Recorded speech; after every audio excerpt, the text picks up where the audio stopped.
have the last talk of the session by Tommaso Macri, who's going to tell us about droplet phases in dipolar and Rabi-coupled condensates. Thank you very much for the introduction. First of all, I would like to thank the organizers and Klaus specifically for the opportunity to present my work at this workshop. What I will be talk about is essentially related to mixtures in Bose-Einstein condensates and dipolar systems still with Bose-Einstein condensates that have already been introduced previously earlier this morning. Before starting, let me first thank the people I've been working with here in Natal, my postdoc Gisleni, my undergraduate students, and colleagues and collaborators like Rodrigo here at the IIP. So before also starting talking about physics, let me also advertise a couple of workshops that I'm organizing. The first one will be in São Carlos in the south, in the state of São Paulo, in between 5th and 8th of December. The main topics will be related to long-range interactions and applications to quantum technology and quantum simulation. If you are interested, please visit our website or drop an email to this address. And the second, longer workshop, actually it's a program, will take place here in Natal and is related to advances in quantum simulation with the ultra-cold atoms. My co-organizers will be Leonardo Fallani from Florence, Christophe Salomon from École Normale in Paris, and Luis Santos from Hannover. And it will be divided in a week. The first week will be a school for young researchers, and we will have a 1-week workshop on more advanced topics. So you see here the list of topics will be quite broad and related to ultra-cold atom physics. So let's now start. The motivation for this work, for the works that I'm currently doing, are related to the applications mainly of ultra-cold quantum gases that can find, that are relatively broad in terms of essentially of kind of things that you can really do. First of all, you can think of applying these systems for quantum computation purposes, like, for example, the realization of fast quantum gates that hopefully will be scalable. Applications also to quantum simulation for the design of new types of interactions and the possibility of applying spin, fermionic, or bosonic degrees of freedom to investigate exotic phases, or, for example, for methodological purposes like the creation and detection of entanglement that can boost the sensitivity of the next generation of quantum devices, like, for example, interferometers or atomic clocks. And finally, for the study of interesting energy transport processes that find applications, for example, in biological systems. And just a disclaimer, what I will be talking about is related to coherent many-body physics, but of course there are many interesting effects related to dissipation that I will not take into account today. So let's now start talking about the real the models that I will investigate. So we heard the beautiful talks. Specifically, I will address the talk by Gabriele now, who was showing the general properties of ultra-cold Bose gases. So we all know that below a critical temperature, a Bose gas condenses into the so-called Bose-Einstein condensate state. The description for a weakly interacting Bose gas is relatively simple in terms here we are writing down the Hamiltonian in its second quantized version.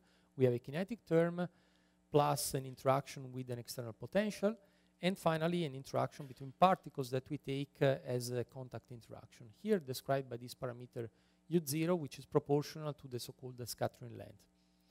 Now, if most of the particles indeed populate the ground state, we may expect that a very good approximation to the, for example, to understand the to describe the ground state properties of this system, can be obtained by expanding the quantum field psi in terms of a classical field psi of R, which describes the condensed state, plus some excitations that can be expanded in terms of the annihilation operators of the bosons and the state in each momentum state P.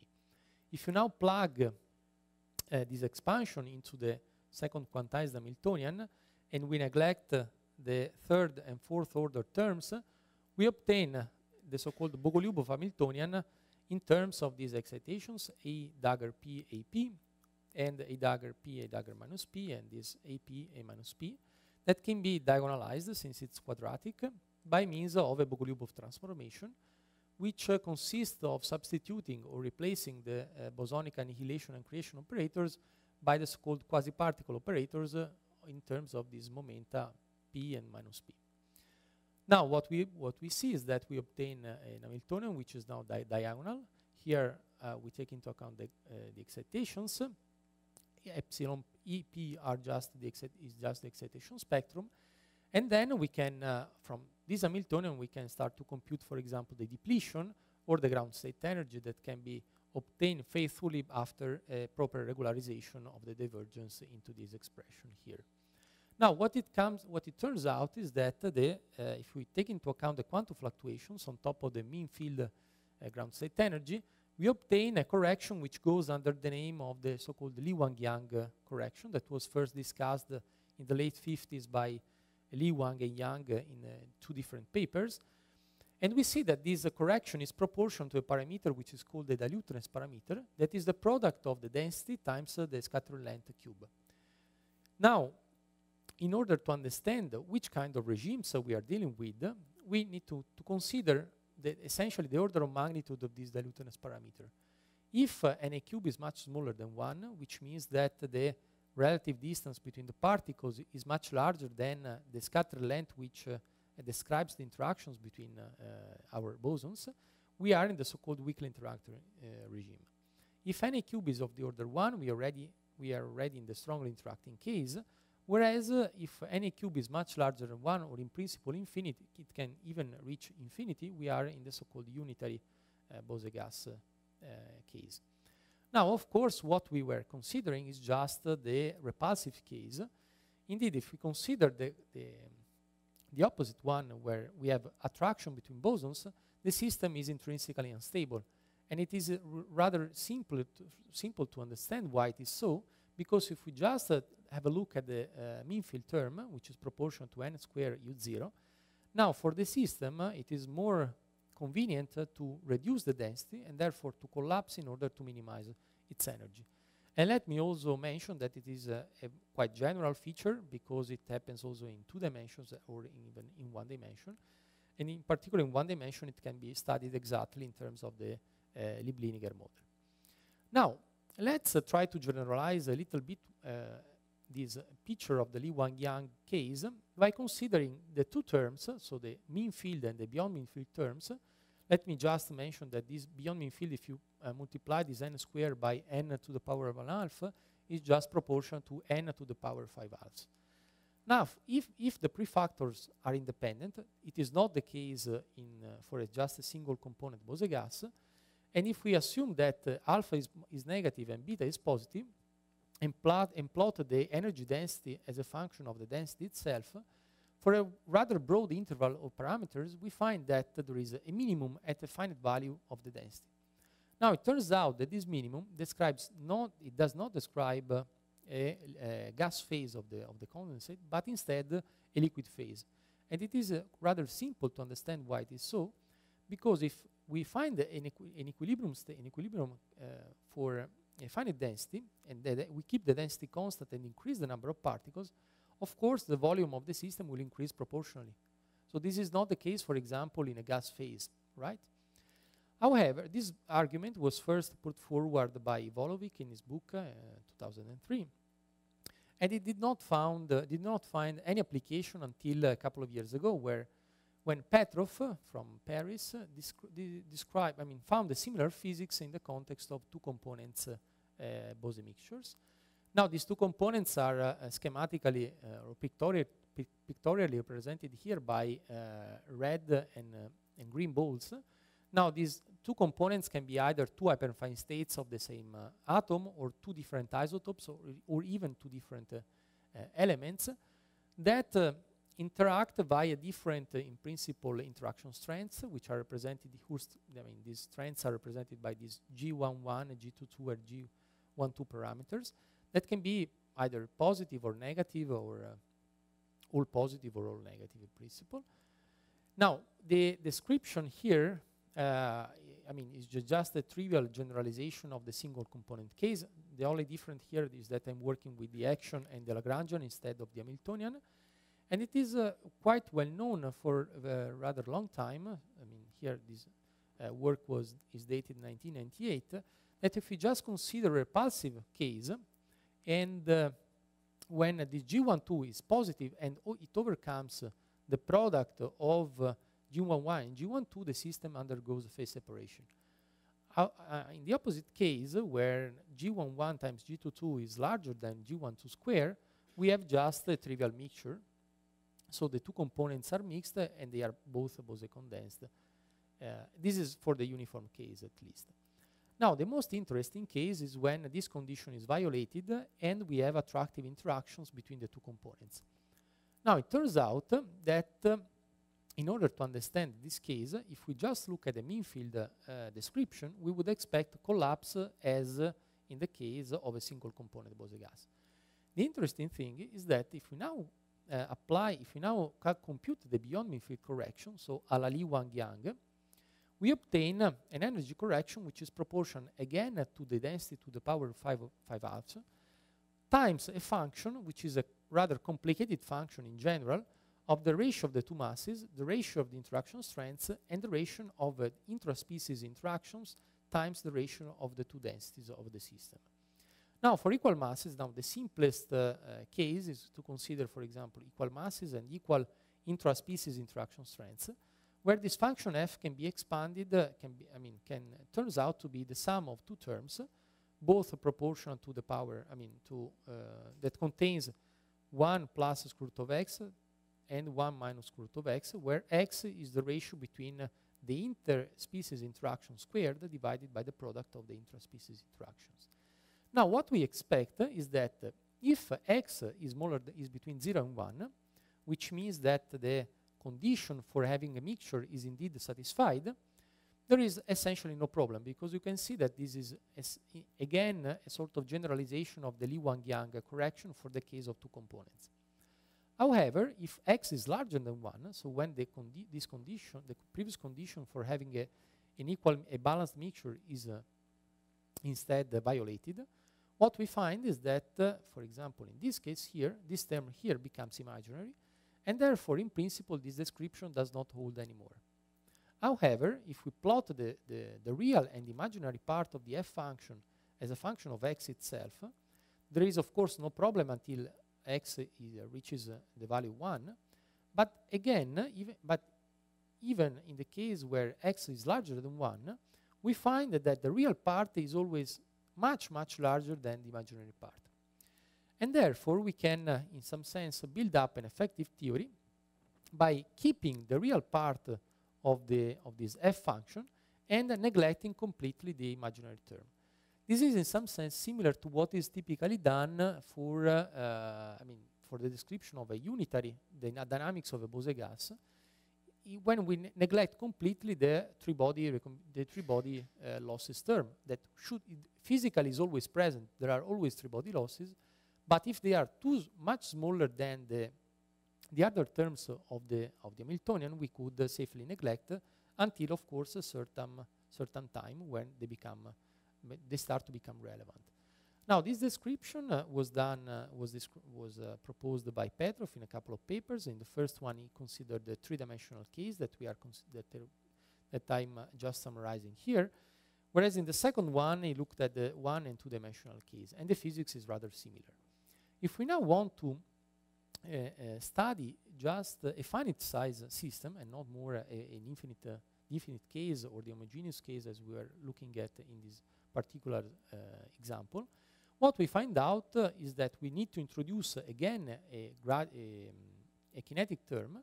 Here we have the mean field interaction, which is assumed to be negative, plus the Li Wang-Yang correction that adds to the other two terms with a term that is proportional to the field to the power 3.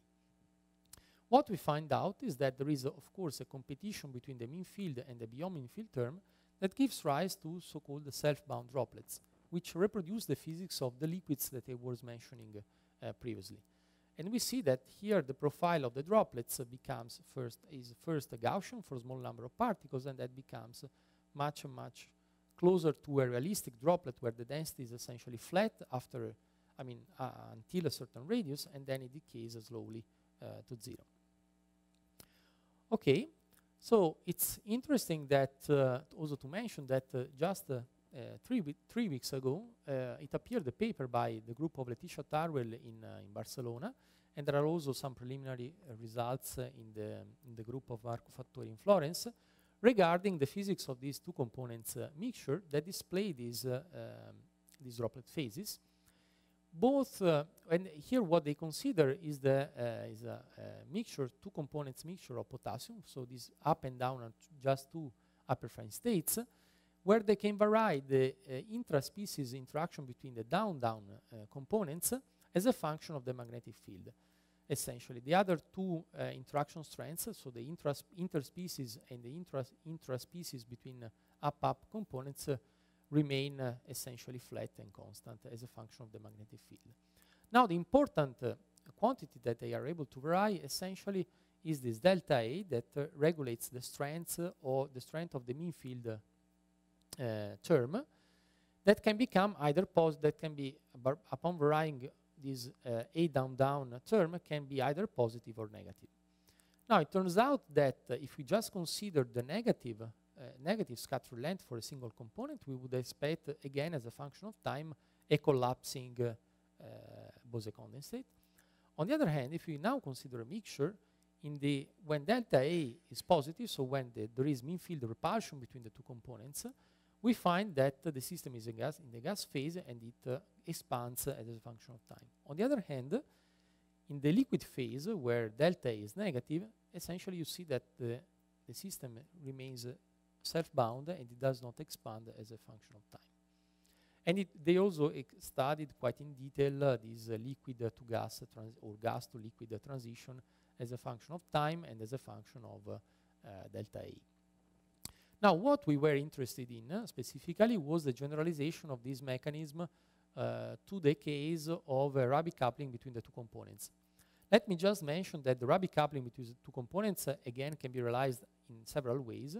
In particular, it can be realized by considering the G and E states to be two hyperfine states of, for example, the potassium. And indeed, in this particular moment, we are in contact with the group of Letitia Tarwell to understand a little bit more about this, the generalization of her experiment in the case of Rabi coupling between the two components. Or this G and D can be, for example, the ground state, an atom in its ground state, or an excited state, like, for example, a Rydberg state.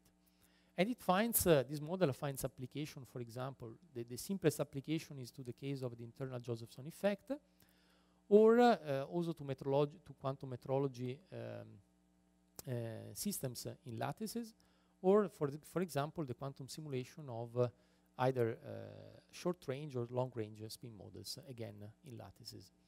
Now, the generalization of the previous description can be made just by adding a coupling term here to the previous Lagrangian of the two components Bose gas, where now we have a term that couples the one component to the first to the second component, coherently, of course. And then what we find is that from a pure mean field theory, we see that we again find a symmetric phase where the two components are essentially balanced, or a polarized phase that substitutes the phase separation case that we have in the two components, and finally an unstable phase where the interspecies interactions is negative and it overcomes the intraspecies one. Now, of course, just here I will not deal with non-equilibrium dynamics, which would be actually the main topic of this workshop.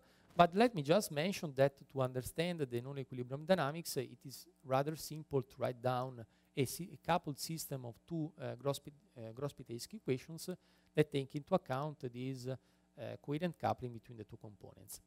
What we are instead interested in is the ground state phase diagram in the case where we include these Lee-Wang-Yang type corrections and try to find out whether similar liquid phases can emerge in the case of the two components coupled coherently. Now, specifically what we are interested in is this region where this epsilon, which is the ratio of the interspecies by the intraspecies interaction, is close to -1, so close essentially to the transition from the symmetric to the unstable case, both in the uniform or in the finite system case. Now, to proceed to the calculation of the Lee-Wang-Yang type correction, one first has to compute the excitation spectrum, plug this excitation spectrum into the second quantized Hamiltonian after we find out, after the Bogoliubov transformation, and finally derive the generalization of the ground state energy, including the two Lee-Wang-Yang type correction plus a term which comes from the Rabi coupling between the two components. Again, we would find out that there would be, for epsilon larger than 1, that a term, epsilon smaller than -1, this term here becomes imaginary. But for realistic intervals of parameters, this is completely under control. It can be safely neglected, and so we can essentially do the same kind of approximation that we have done, that Petrov has done in the three-dimensional case for the two uncoupled components, two coupled but not coherently coupled components. And finally, find out what happens in terms as a function of the number of particles and the Rabi coupling between the two components. So for small particle numbers, one can deal with, one can describe the system in terms by just making a simple Gaussian variational ansatz, so which describes nicely the phases close to this transition between a gas phase and a liquid phase. And let me also mention that there is a metal stable phase that would correspond to a local minimum of the many-body energy functional, but not a global one. The global minimum would correspond to a gas phase. So that's why it is indeed metastable. Whereas for large number of particles or large Rabi frequency, what we find out is, again, a stable droplet phase that we investigate by solving exactly the generalized Gross-Pitáevsky equation, including the Biot field terms and the coupling terms. Okay, so so far so good. How much time do we have? Yes,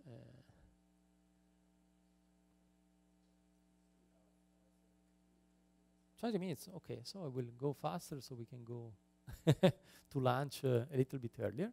So for the second part, what I wanted to analyze a little bit more in detail are some specific models where this Lee-Wang-Yang type correction actually is relevant in the case of long-range interactions that can be simulated not only theoretically but also experimentally, either with magnetic dipoles, polar molecules, or Rydberg atoms. The kind of physical let's say, interest that I have for this system is related to crystallization that can happen either in lattices or in free space. So these are all works that I've done both in collaboration with other theorists or with the experimentalists in the case of Rydberg atoms. And today I wanted to focus on crystallization in free space but with dipolar bosons. So I will consider again, I will consider now just a single component dipolar bosons that interact via these anisotropic dipolar interactions, plus a contact term that here would sit here, that I didn't put explicitly. And the reason is motivated by the fact that quite recently there have been a lot of interest and or a lot of experimental work related to these dipolar systems in two groups in Stuttgart by Tim Lanfau and in the Ginsburg group of Francesca Ferlaino that discovered this transition from a rather homogeneous gas to a droplet phase. Now, the description of this transition cannot be made, unfortunately, by just looking at first sight the equivalent of the Gross-Pitáevsky equation with the inclusion of the dipolar term. And the reason is again the presence of an instability or a collapse that is expected from a simple mean field analysis. Now, the relevant term here to understand the dipolar physics for these condensates is the ratio between the so-called dipolar length divided by the contact, the scattering length, which describes the contact interactions between these particles. Now, it turns out that when epsilon is smaller than 1, so the ratio between the dipolar to the scattering length is smaller than 1, the dipolar effects are not quite relevant, and we find, at least in the uniform case, a uniform superfluid. When epsilon instead is larger than 1, from the mean field analysis, we would expect an instability. However, it was shown by experiments here that when epsilon is larger than 1, instead they found droplets or filaments, or where these filaments are just elongated droplets which are elongated along the direction of the dipole moment. Now, from this experimental work, there are a lot of theoretical questions that may arise. The first one is that whether these filaments or droplets are again indeed stable as a ground state. The second one is what is the description beyond the Grosspitaevsky equation that takes into account just mean field effects. And finally, are these filaments superfluid, and if this state here, this droplet phase, is indeed a supersolid phase, which means that these droplets are indeed globally phase coherent. Okay, so these are the questions that we tried, at least the last two, these are the questions that we tried to address in this work in collaboration with Fabio Cinti, Alberto Cappellaro, and Luca Salasnik.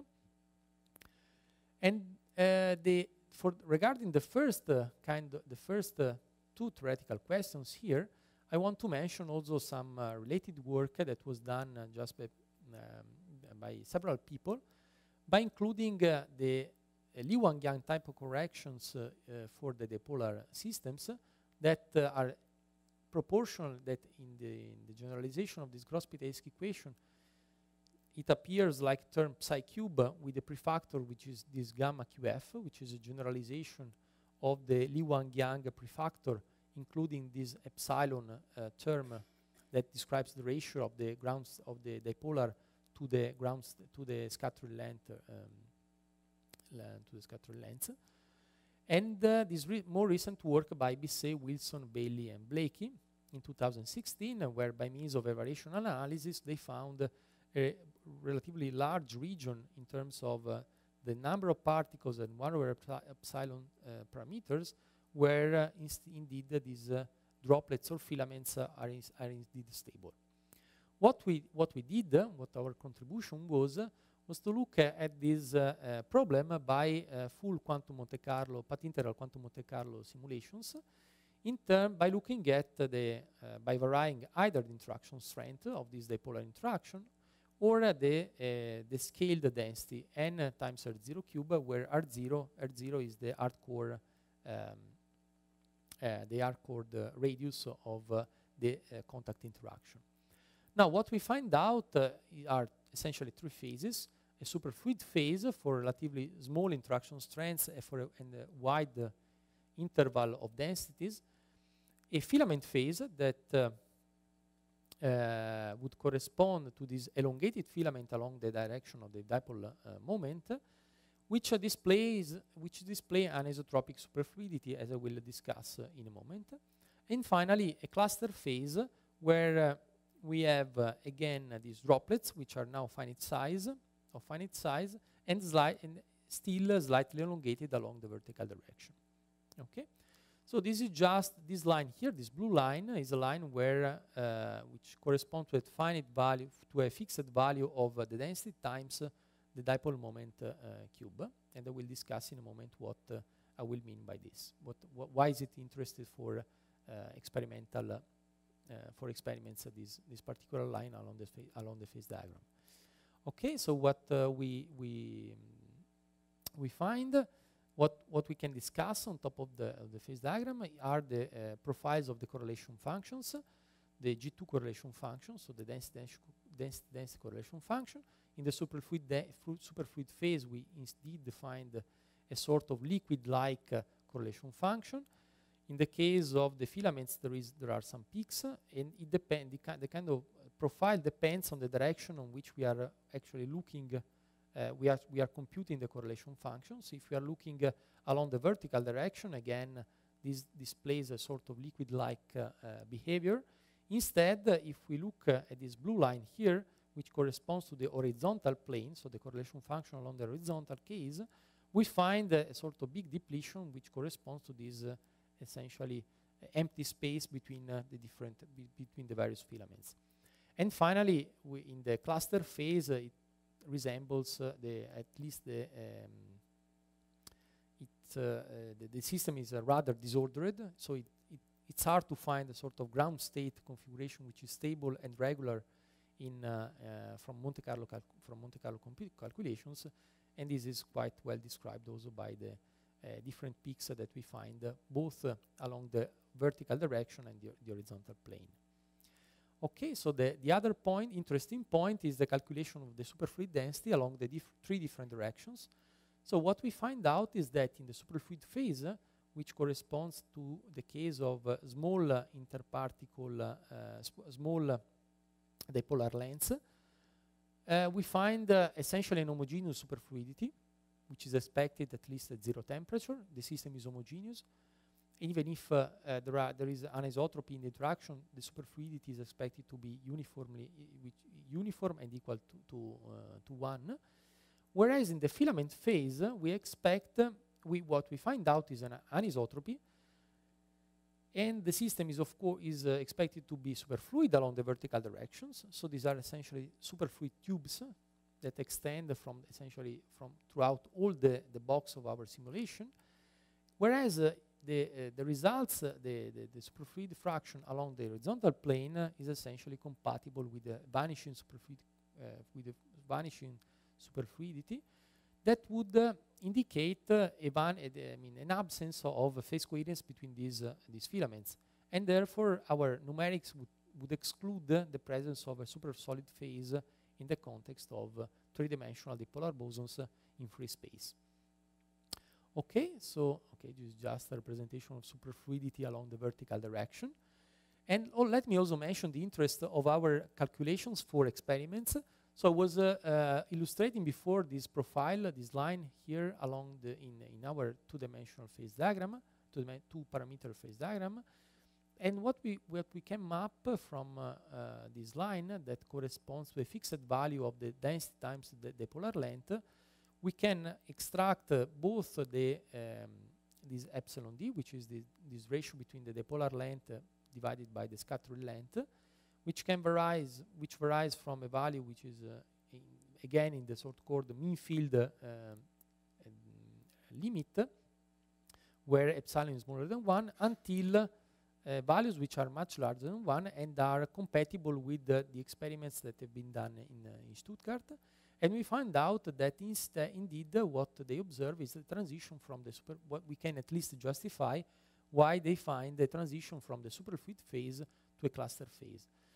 Unfortunately, at least with the current experimental parameters, it is rather difficult to explore this transition from the superfluid to the filament phase for two reasons. First, because they don't have a relatively large density, and second, because it is essentially impossible to tune the dipolar length, because they perform experiments with dysprosium, and dysprosium is, as far as I know, the stable element that we know in nature with the largest dipolar moment.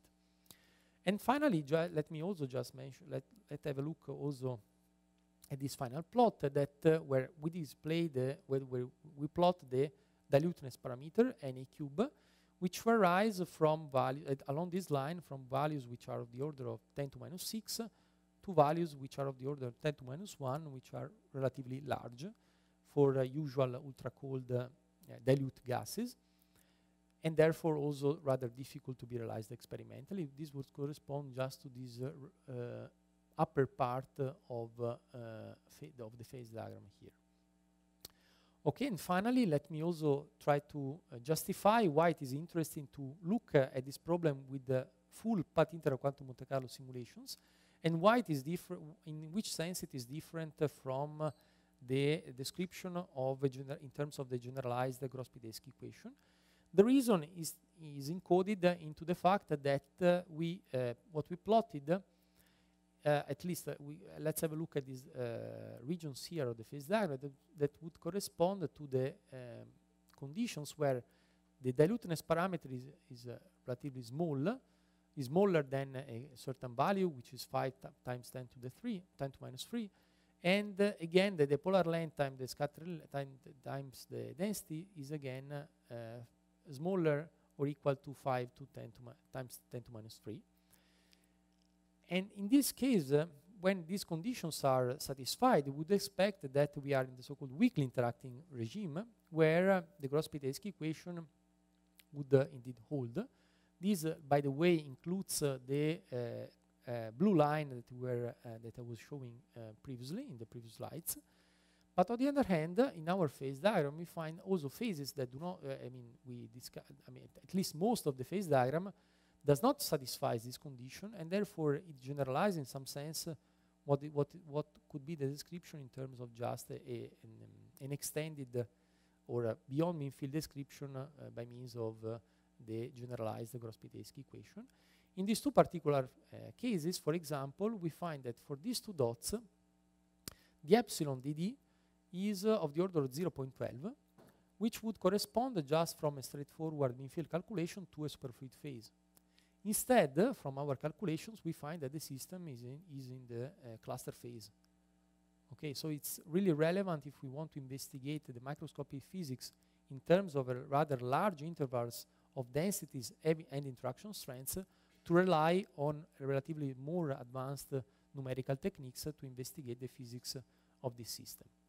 So to conclude, let me just review what I was trying to convey during this presentation. So in the first part, I just summarized what are the features of these Lin-Wang-Yang type corrections for a single component and two components Bose gas. Then I tried to justify why it is interesting, both theoretically but also experimentally, to couple coherently the two components to understand and find out interesting liquid phases for these Bose gases. And finally, I wanted also to understand, wanted to show some results related to the phase diagram of a single component dipolar system in 3 dimensions without any kind of external trapping. And of course, the perspectives for this work are related to the dynamics. One possibility is, for example, to study vortices in both in the two components Rabi-coupled case, or again in the dipolar case in the presence of this Lin-Wang-Yang type of corrections. And so finally, let me acknowledge my collaborators for these works, for the two works that I just presented. So Fabio Cinti from Stellenbosch in South Africa, Luca Salasnik and Alberto Cappellaro from Padova. And I didn't have time to discuss some more recent results that I've been obtaining with André Sidrim from São Carlos here in Brazil. And this is a list of my longer time collaborators. So thank you very much for your attention. Right, thank you.